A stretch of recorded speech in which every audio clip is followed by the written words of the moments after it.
యాదా అంటే చేతులెత్తి దేవుని స్తుతించుట అని అర్థం, లేక దేవునికి సమర్పించుకొనుట అని ఈ మాటకున్న అర్థం.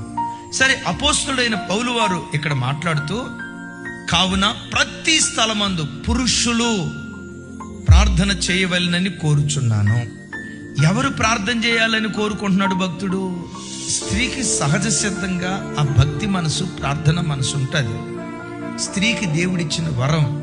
ఏ సంఘంలో చూసినా, ఏ ఇంట్లో చూసినా స్త్రీలు మంచి భక్తి కలిగిన వారిగా బ్రతుకుతున్నారు, దేవుని కృప.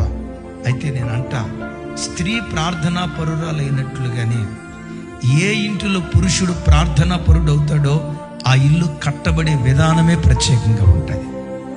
సహజసిద్ధంగా పురుషుడు కోపం, స్త్రీకి కయ్యాలి. ఇది సహజసిద్ధంగా ఉండే గుణం. కానీ పురుషుడి దగ్గరకు వచ్చేసరికి కోపం ఎక్కువ ఉంటుందట. కోపిష్ఠుడిగా ఉండకూడదు. ఏ చేతులైతే ప్రార్థిస్తున్నావో ఆ చేతులు నీ భార్యను కొట్టేవై ఉండకూడదు. భార్య మీద నీ ప్రతాపం చూపించే చేతులుగా ఉండకూడదు. భార్యను బానిసగా చూసే చేతులుగా ఉండకూడదు. పురుషుడు కోపము లేనివాడే, సంశయము లేనివాడే. సంశయం అనే చోట సనుగుడు అనే పదం ఆడబడింది. కొంతమంది ఇంటికి వస్తారు నసరాజులు.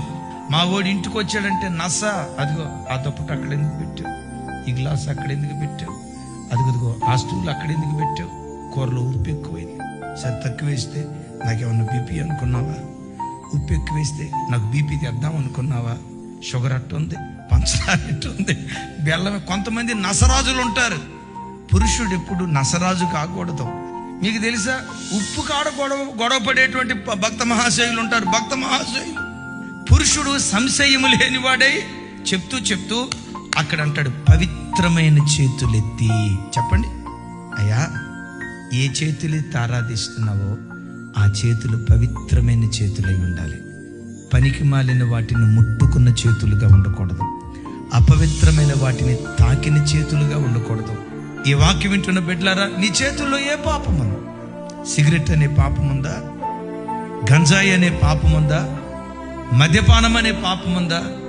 సెల్ ఫోన్ అనే పాపం ఉందా? ఫోర్నోగ్రఫీ అనే పాపం ఉందా? సోషల్ మీడియా అనే పాపం ఉందా?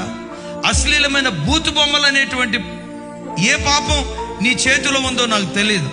నా ప్రభు అంటున్నాడు, ఈ డిసెంబర్ మాసంలో నీ చేతిలో పాపం ఉండుట చూసి ఆ పాపాన్ని నువ్వు దూరంగా పారవేస్తే నీ దుర్దర్శ మరిచిపోయేటట్లుగా నీ తేజస్సును మధ్యాహ్న కాల తేజస్సు వలె దేవుడు మార్చును కాక.